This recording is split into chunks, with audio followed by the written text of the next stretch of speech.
Hi, so today I wanted to do a little bit of a more chill video where I'm just gonna be talking about the Pokemon bootlegs and my experience with them. I started playing Pokemon maybe like 10 years ago at this point. It's been a long time. And the first game that I ever played was Pokemon Ruby. My brother gave it to me. He had Pokemon Emerald, Pokemon Silver, and Pokemon Ruby. And then he had 4 bootlegs, right? And of course, like the Pokemon Silver battery didn't work, so basically the only game I could play was like Emerald or Ruby, which those games are basically the same, meaning that I only really had one game to play. So these bootlegs were very interesting because of that. And I think, if I remember correctly, my father got them for my brother as a gift when he was on like a trip in China. So yeah, go figure, that's where most bootlegs come from. So I have 4 bootlegs, and for this video I tried finding them, and I managed to only find 3. So one of them has gone missing, I don't know where the fuck it is, but it is also the least interesting one, so I'm going to start with that. And yeah, my memory might be a bit fucky, but I think I remember most of this. So the first one is Pokemon Frigo Returns. Now, this game is basically just Emerald. I remember the only difference was that it had a Pokemon added in, a fan-made Pokemon or a Fakemon, whatever you want to call it, called Frigo. And it was a Ice Flying type with a really bad sprite. And that's all this game had to offer. The way these ROM hacks or bootlegs are oftentimes made is with a map editor. And the map editor, the way it works is you literally put in the ROM of the game that you want to edit, and then you just start editing it. So in Pokemon you move in like tiles, right?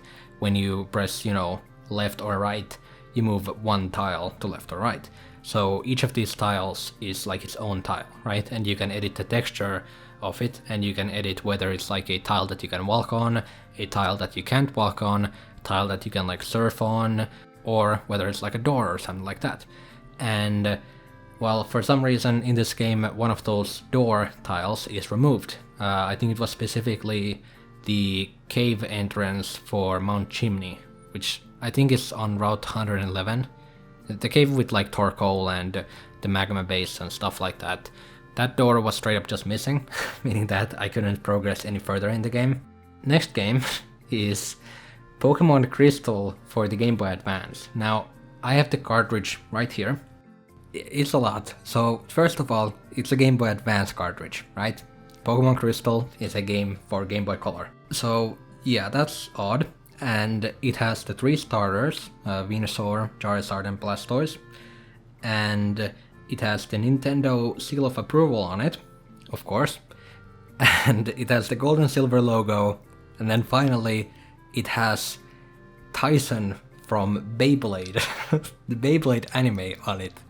For a long time I thought that that was Red, and probably the guy who made this fucking, image also thought that that was Red, but it is not. It is Tyson from Beyblade.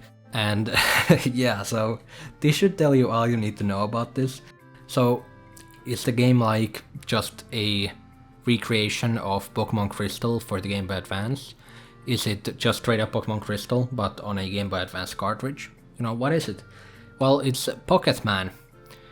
Yeah, Pocketman. The start is promising, and then it just puts you in the game, and that is a humanoid Pikachu right there. Dear God. So, this game, I assume, is like a NES platformer that someone just put Pikachu as the main character, and that's pretty much all there is to it. From what I can remember, there wasn't anything else Pokemon related in it. It was just the Pikachu, and that's it. I think I've seen someone talk about this somewhere, but looking up stuff now, I couldn't find much on it. So I don't know how well this is known, but yeah, it's Pocketman, I guess. Next game is Pokemon Naranja or Naranja. I don't know how it's supposed to be pronounced. And this game is like an actual proper ROM hack. It is actual effort put into it, right? And I assume that at least Pokemon Crystal or Pocketman was probably made to be like a bootleg, whereas this game was probably made to be like an actual ROM hack that was posted somewhere online, and then some dude in China was just like, fuck it, I'll sell that, right? And yeah, this game's actually pretty well made. It's based on the Orange Islands from the anime, and I actually never watched the Orange Islands, so I don't know how accurate it is to it, but I remember it being a lot of fun. And again, some fucko took out one of the door tiles from this game, meaning that you couldn't progress further than like the third chim or island challenge or whatever they were called. So that's fun. Also, the game was for some reason partly in Spanish. Like, the dialogue was in English, but then like the menus and stuff were in Spanish. I don't fucking know. I assume maybe this game was originally made in Spanish and someone like translated the dialogue, but I don't see why they could have not, translated also the menus. I don't fucking know. It's in Spanish. Next up, and the final ROM hack or bootleg that I will be covering is Pokemon Perla version. Now this game's box art or cartridge art, whatever you wanna call it, is actually pretty interesting. It has Lucario on it, it looks alright. Sure, the name is a bit, copyright, Perla, Pearl, pretty damn similar. But yeah, it looks promising.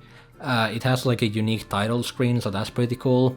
And then you get to choose a starter, and the options are Mightyena, Marshtomp, and Swampert. Okay, and then the next route looks like this. And you go into the grass and you find a level 3 Charizard, a fucking Deoxys, and this thing. I think it's like a fucked up Zigzagoon, I don't fucking know. And after that you get to Petalburg City.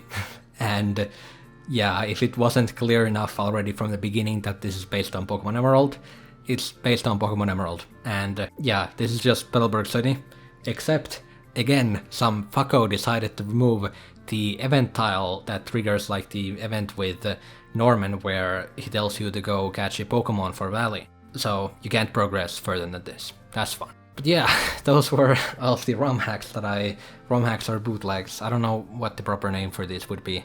But yeah, Pokemon Perla especially like intrigues me because there are some signs of like effort put into this, but then also like the starters are Marshtomp and Swampert, and you can find Deoxys in the grass.